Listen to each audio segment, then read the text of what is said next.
जय हो उस हनुमान की, जिसका नाम लेते ही मनुष्य के भीतर छुपा हुआ डर अपने आप कांपने लगता है।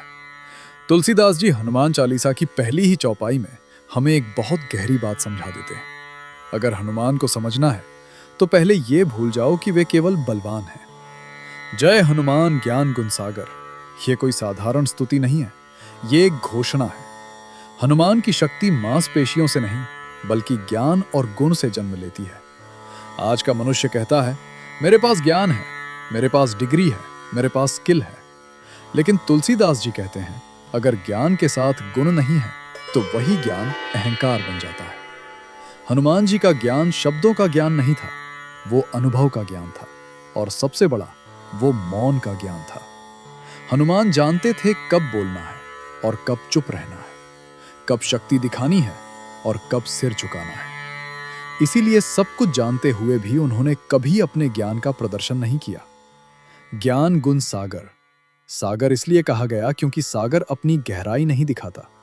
नदी दिखती है, तालाब दिखता है, लेकिन सागर अपनी शक्ति को छुपा कर रखता है। हनुमान जी की गहराई उनकी आंखों में नहीं थी, उनके शब्दों में नहीं थी, यहां तक कि उनके कार्यों में भी नहीं थी। उनकी गहराई थी उनकी निस्वार्थता में। वे कभी ये नहीं पूछते मुझे क्या मिलेगा, वे केवल पूछते हैं आज्ञा क्या है। यही कारण है कि हनुमान सागर हैं। अब सुनिए दूसरी पंक्ति, जय कपीस तिहु लोक उजागर। कपीस अर्थात वानरों के राजा।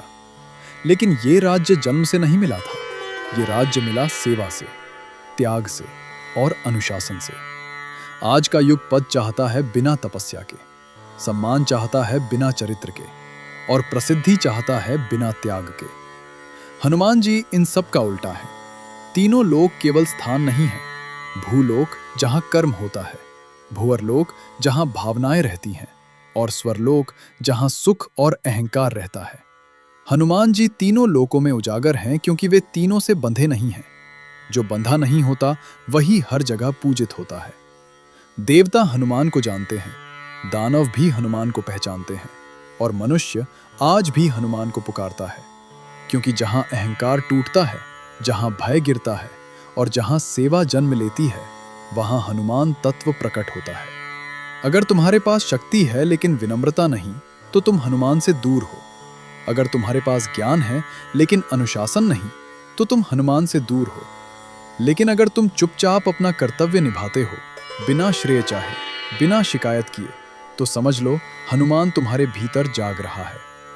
इसीलिए तुलसीदास जी सबसे पहले कहते हैं जय हनुमान, क्योंकि जहां हनुमान का जयकारा है वहां अहंकार का अंत है।